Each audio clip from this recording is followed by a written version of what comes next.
Boy, and this is a big matchup right here. Ashley Force and Kenny Bernstein. Kenny Bernstein, one of the best reaction time, best levers in the business. Ashley had a great reaction time in that first round win over Ron Capps.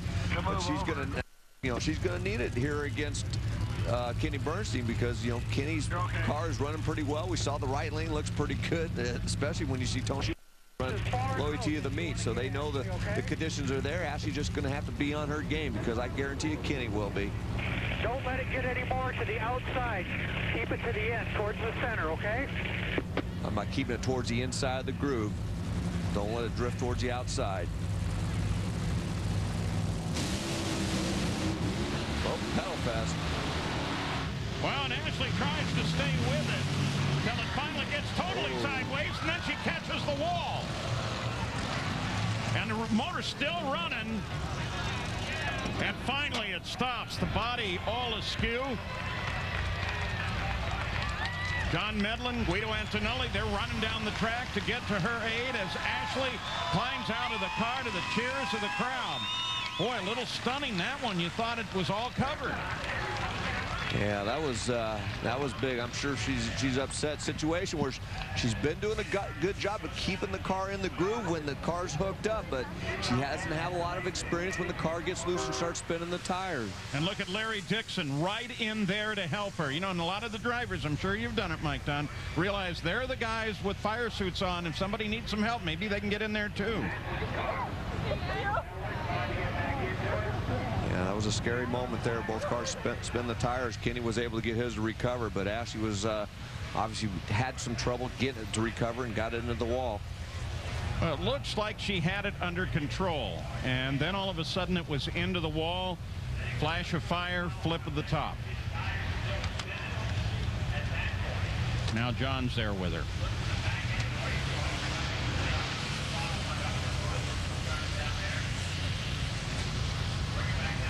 So as she pulls the helmet off, here's what happened. Both cars spun the tires pretty to the point, but you see Kenny got his to recover. Ashley just rotated that thing way around when it was spinning the tires and, hit the wall pretty hard, flips the body off, and it looks like the body actually kept the rear wheels off of the ground and just allowed it to spin around right there. But that was a scary moment there. Of course, the safety safari was right on top of that. They always are. You got to remember, you have 7,000 horsepower here, and you're trying to get to recover. And the key, when it spins a tire early like that, you have to stay out of the throttle a lot longer than if it spins a little further down track because you don't have that momentum. So you got to really settle that car down.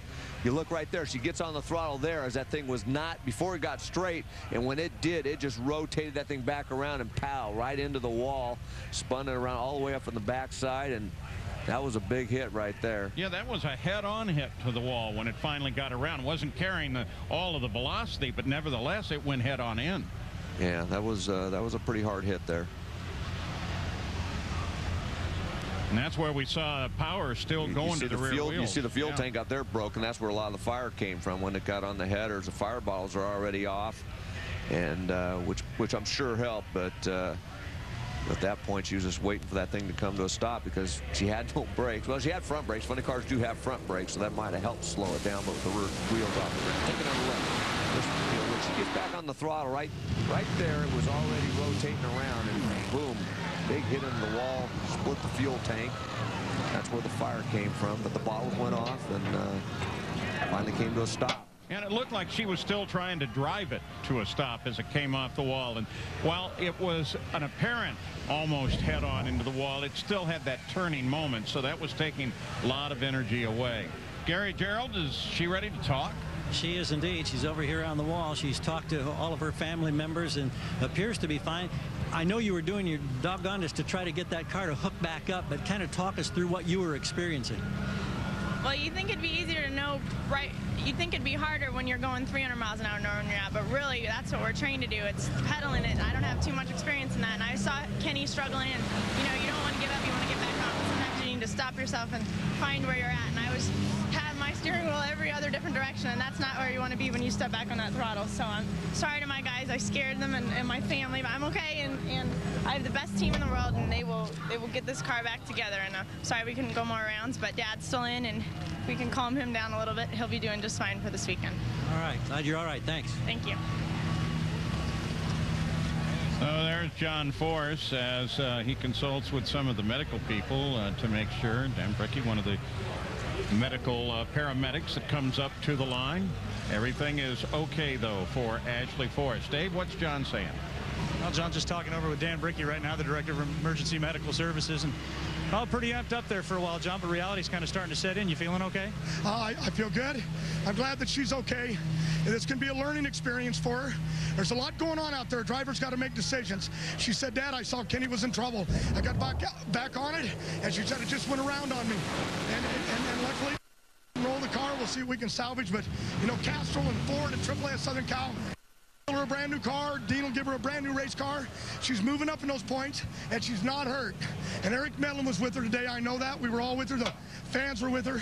And I've still got a race here that I've got to run. But I love that kid. I can see it in her eyes. She wants to race. I know her mom and her sisters are okay. And tell her daughter, her sister Adria at home, she's fine, Adria. And Autumn, she's okay. And Next time, you know, that's what yeah, the question, John, are you going to be okay, isn't it? His heart's still pounding after that. And just another point to make, Mike Dunn. We keep talking about hearts, and the funny cars especially seem to be losing them. Yeah, the 6-race stretch, you start, you know, smacking the wall of the cars, losing bodies and everything. It just, you don't have a whole lot of time between races to rebuild it, and it can be kind of a stressful situation. So Ashley Force tries to pedal against Kenny Bernstein, and it works out very badly as she puts the car into the wall, and John Force looks like he is terribly distressed by that moment. A lot of pressure on that man. And we've all wondered just how has he gotten through this year? There's so much pressure on. And his scooter's here. His scooter's here, so we'll pick it up. I'll pick up the scooter. I'll take him back. Yes.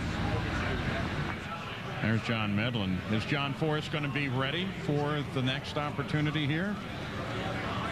It's bothered John a lot more than it has Ashley. Robert Height, another teammate, already out of competition early.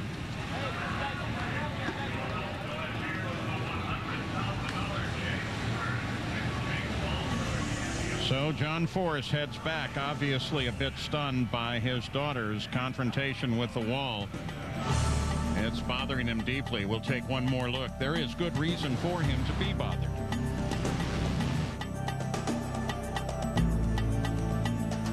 The car virtually head on. Power stayed on the wheels and jerked 2 different ways. Finally came to a stop, dumping all of its fuel. But the news was that Ashley Force climbed out of that car unhurt.